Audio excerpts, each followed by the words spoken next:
What's up? What's up? Episode 3.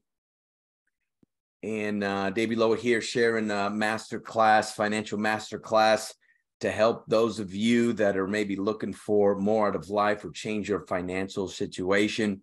I know many of you, this might be a good refresher, or you're already doing a lot of these simple strategies to help you to keep more of your money and to grow your wealth. But if you're like me, almost 20 years ago, I wish somebody would have shared a lot of these different ideas, philosophies, and strategies, both tactical and just philosophies to help shift our financial situation. So thank you for tuning in. And if you don't know me, my name is Dave U. Loa, former police officer with the LAPD turned entrepreneur. And now one of my missions and passions is to help other people to make that transition for those that are looking to maybe go from employee to entrepreneur, or to go from being broke to having some financial freedom. So thank you for all the great messages as well for people sending me.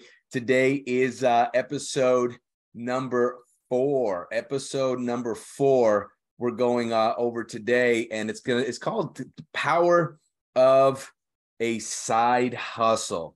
What's up, Susanna Savola? Good to see you guys. Appreciate all the great stuff you guys are doing as well. And I know we're here on the Instagram, and I do call it the Instagram, here on the Facebook as well. And to our Warriors and Queens community that we share this information with, I appreciate you tuning in. And so feel free to drop a comment. How do we actually know each other? Be curious to see who tunes in. Sometimes you never know who's actually tuning in and watching. But even if it's just one person that this could help, I greatly appreciate you guys joining in. And so today we're going to be talking about the power of a side hustle. And I always love giving credit to where this information came from. Most of the information is already available to us. And this one, again, like yesterday, was from Robert Kiyosaki that I learned many, many years ago, close to 20 years ago now. And he talked about the different ways people earn money. All right, most people have a job and they earn money, but what a lot of people don't realize, and I didn't even really think about this, is if we have a job and we earn money, on average, people are paying anywhere between 35 to 45% of their income in taxes per year. Obviously, all the taxes that we pay, Social Security, all the taxes that are taken out from having what we call earned income. And so if you really think about that, let's go on the high end of 45%. That basically means from January all the way till April, you're actually working for Uncle Sam. Now think about that for a second. From January, from the beginning of the year, all the way until almost 4.5 months, maybe mid-April, if you're paying the highest in taxes, you're working for free. You're working to pay Uncle Sam.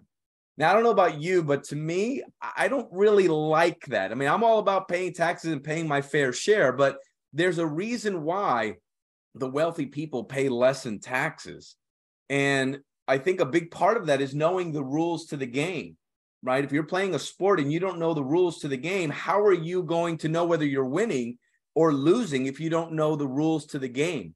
And one of the things that I learned early on was that there's a reason why people start businesses. Obviously, maybe it's a passion of theirs that they want to do, but one of the main reasons is also for some major tax benefits. And so I wanted to share this simple diagram for those of you that are on Facebook so that you can kind of see a visual. And for those on Instagram, just think about this. If we have a job and we earn income, we earn our income and we pay taxes first.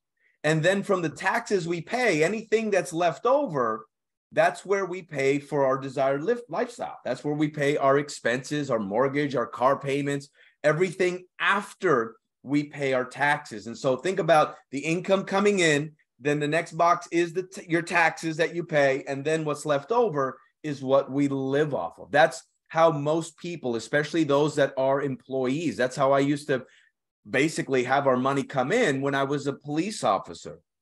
Now, one of the reasons why having a side hustle is so important, and we'll talk about what that can be. It doesn't necessarily need to be a major business, or a big business where you're investing hundreds of thousands of dollars to start a business.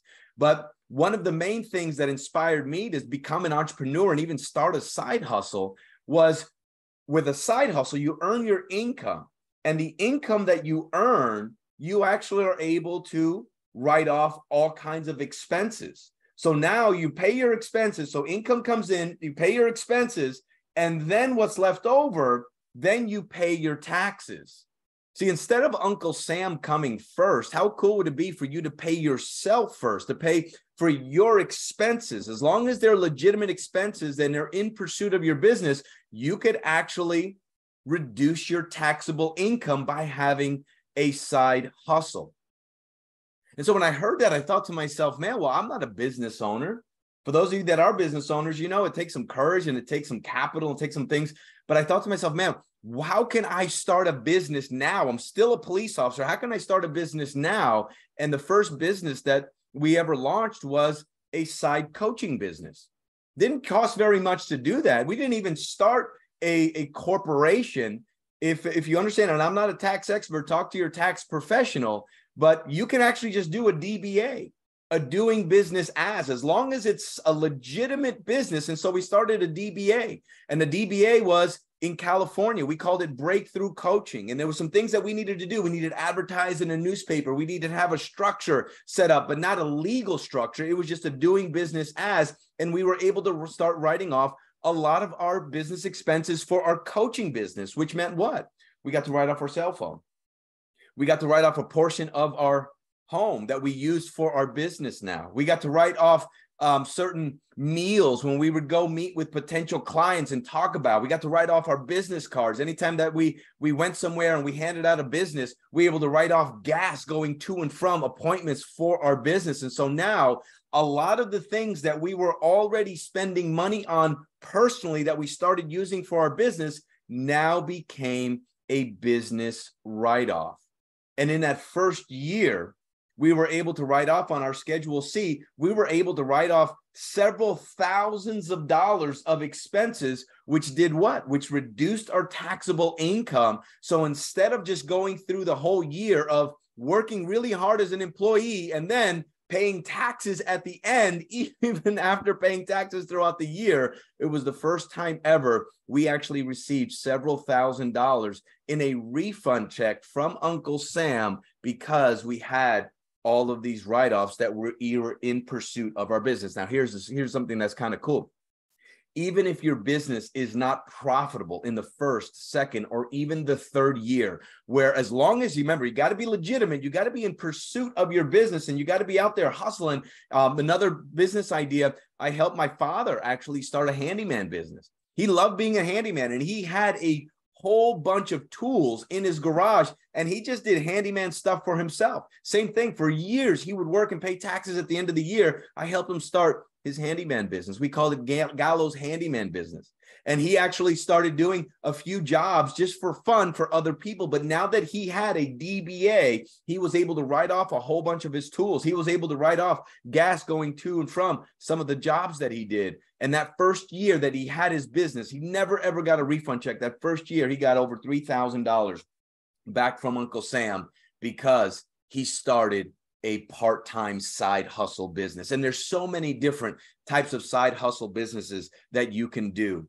But the key is this, is to start thinking about starting a side hustle, being an entrepreneur. This is one of the reasons why we also love direct sales and network marketing, because it's low cost, but high reward. And even if all it was to start learning as a business owner, to start learning some sales skills and start to have a whole bunch of write-offs, instead of giving your money, paying yourself first and using what's left over to pay Uncle Sam. So it's just a different way of thinking. So if you don't have a side hustle, I encourage you, think about something you're passionate about. Think about something that you're talented at doing and start a side hustle around it. You don't need to go and get an LLC right away. It might evolve into that.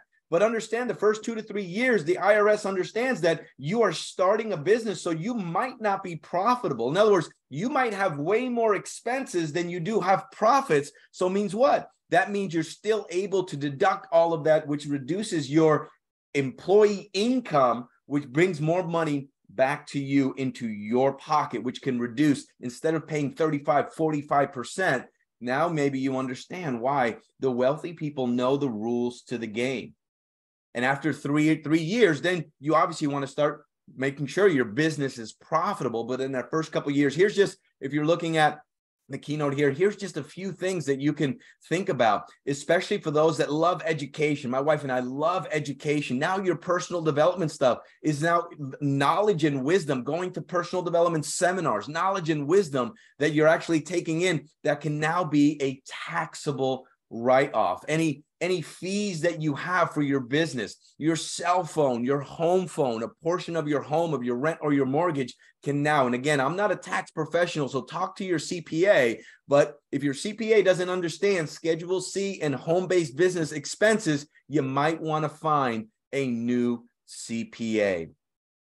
So that's episode 4, why start a side hustle, the power of a side hustle and how it relates to taxes to keep more of your money. For those of you that maybe are interested in looking for a side hustle that's fun, lucrative, and also can provide a tremendous amount of tax benefits, hit me up, send me a private message. We'll show you our side hustle that we're working on, that we're expanding. We help launch a new company here in the United States. And it's super cool. It's congruent with who we are as far as side hustles online and helping people in different areas of life. So appreciate you guys for tuning in. We'll be doing episode 5 in the next couple of days. Love you guys. Have a great rest of your day.